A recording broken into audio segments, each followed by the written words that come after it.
नमस्कार दोस्तों, मैं सतनाम सिंह आपका एक बार फिर से अपने चैनल पर स्वागत करता हूं। एक बार एक अमीर आदमी कहीं पर जा रहा होता है तो उसकी कार खराब हो जाती है।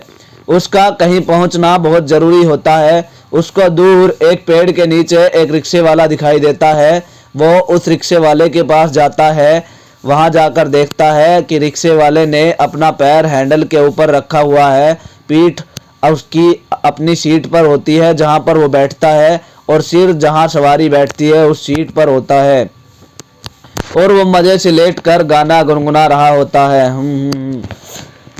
वो अमीर व्यक्ति रिक्शे वाले को देखता है। ऐसे ही बैठे हुए देखकर बहुत हैरान होता है कि एक व्यक्ति ऐसे बेआराम जगह में कैसे रह सकता है और कैसे खुश रह सकता है और कैसे कोई गाना गुनगुना सकता है।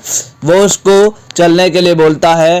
रिक्शे वाला झट से कहता है उसे 20 रुपये चाहिए। 20 रुपये लेगा और तब जाएगा। रास्ते में वो रिक्शे वाले को वही गाना गुनगुनाते हुए फिर देखता है और मज़े से वो रिक्शा खींचता है। वो अमीर व्यक्ति एक बार फिर हैरान कि कोई व्यक्ति 20 रुपये लेकर इतना खुश कैसे हो सकता है और इतने मज़े से कैसे कोई गाना गुनगुना सकता है। वो थोड़ा ईर्ष्यापूर्ण हो जाता है और रिक्शे वाले को समझने के लिए उसको अपने बंगले में रात को खाने के लिए बुला लेता है। रिक्शा वाला उसके बुलावे को स्वीकार कर देता है। वो अपने हर नौकर को बोल देता है कि इस रिक्शा वाले को सबसे अच्छे खाने की सुविधा दी जाए। अलग अलग तरह के खाने की सेवा हो जाती है। सूप्स, आइसक्रीम, गुलाब जामुन, सब्जियां, यानी हर चीज़ वहाँ मौजूद थी। वो रिक्शा वाला खाना शुरू कर देता है। कोई प्रतिक्रिया नहीं, कोई घबराहट बयान नहीं करता। बस वही गाना मजे से बस वही गाना गुनगुनाते हुए मज़े से वो खाना खाता है।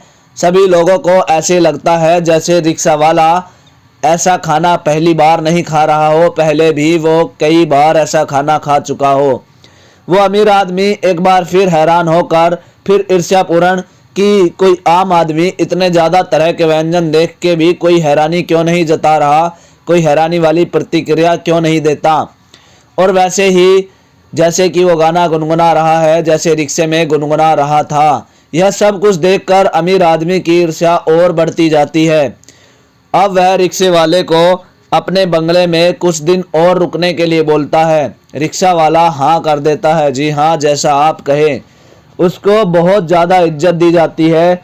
कोई उसको जूते पहना रहा होता है तो कोई उसको कोट, और एक बैल बजाते ही 3-3 नौकर सामने आकर खड़े हो जाते हैं और पूछते हैं जी जनाब बोलिए। एक बड़ी साइज की टेलीविज़न स्क्रीन पर उसको प्रोग्राम, अच्छे अच्छे प्रोग्राम दिखाए जाते हैं और एयर कंडीशनर की सुविधा दी जाती है, और यहाँ तक कि उसको कमरे में सोने के लिए एक अच्छा सा बेड ऑफर किया जाता है। अमीर आदमी नोट करता है कि वो रिक्शा वाला इतना कुछ देखकर भी कुछ प्रतिक्रिया कैसे क्यों नहीं जता रहा, और अब वह सोचता है कि अब तो हद ही हो गई। इसको तो कोई हैरानी ही नहीं हो रही, इसको कोई फर्क ही नहीं पड़ रहा। इसको कोई भला फर्क क्यों नहीं पड़ रहा। ये वैसे ही खुश है जैसे तब था, कोई प्रतिक्रिया ही नहीं दे रहा। अब अमीर आदमी पूछता है आप खुश तो है ना। वो रिक्शा वाला कहता है जी साहब मैं बिल्कुल खुश हूँ। अमीर आदमी फिर पूछता है कि आप आराम में तो है ना। रिक्शा वाला कहता है जी बिल्कुल आरामदायक हूँ। अब अमीर आदमी तय करता है कि इसको उसी रिक्शा पर वापस छोड़ दिया जाए। वहाँ जाकर ही इसको इन बेहतरीन चीज़ों का एहसास होगा, क्योंकि वहाँ जाकर ये इन सब बेहतरीन चीज़ों को याद करेगा। अब अमीर आदमी अपने सेक्रेटरी को बोलता है कि इसको कह दो कि आपने दिखावे के लिए कह दिया कि आप खुश हो, आप आरामदायक हो, लेकिन साहब समझ गए कि आप खुश नहीं हो, आराम में नहीं हो, इसीलिए आपको उसी रिक्शा के पास छोड़ दिया जाएगा। सेक्रेटरी के ऐसे कहने पर रिक्शा वाला कहता है जी ठीक है सर, जैसा आप कहें, जैसा आप चाहे। उसे वापस उसी जगह पर छोड़ दिया जाता है जहाँ पर उसका रिक्शा था। अब वो अमीर आदमी अपनी गाड़ी के काले शीशे ऊंचे करके उसे देखता है। रिक्शे वाले ने अपनी सीट उठाई, बैग में से काला सा गंदा सा मैला सा कपड़ा निकाला, रिक्शे को साफ किया, मज़े में बैठ गया और वही गाना फिर गुनगुनाने लगा। अमीर आदमी अपने सेक्रेटरी से पूछता है कि चक्कर क्या है, इसको कोई फ़र्क क्यों नहीं पड़ रहा भला। जरा पता लगाओ कि इसको इतना फर्क क्यों नहीं पड़ रहा।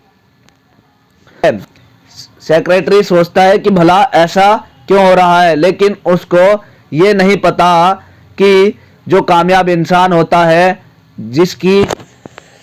जिसके हाथ में कामयाबी होती है, वो हर चीज़ को एंजॉय करता है। बढ़िया ज़िंदगी की उम्मीद में अपना वर्तमान खराब नहीं करता। अगर उससे भी बढ़िया उसे ज़िंदगी मिल जाती है तो वो उसे भी वेलकम करता है और उसे भी भोगता है, उस वर्तमान को भी खराब नहीं करता। और अगर ज़िंदगी में दोबारा कोई बुरा दिन देखना पड़े तो भी वो उस वर्तमान को उतनी ही खुशी से, उतने ही आनंद से, उतने ही मज़े से भोगता है, मनोरंजन करता है और उसी में आनंद लेता है। कामयाबी आपकी खुशी में छुपी है और अच्छे दिनों की उम्मीद में।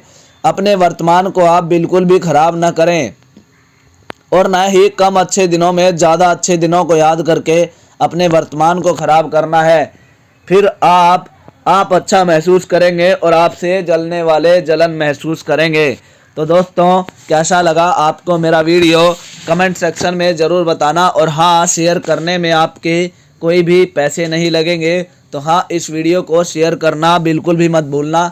और हाँ, अगर आपने हमारे चैनल पर फर्स्ट टाइम विजिट किया है तो इसको सब्सक्राइब ज़रूर कर लेना। और हाँ, बेल आइकन दबाना बिल्कुल भी मत भूलना, क्योंकि मैं ऐसे अपडेट्स डेली डालता रहता हूँ जो आपकी ज़िंदगी में काम आने वाले हैं, जो आपकी ज़िंदगी को बदल कर रख देंगे।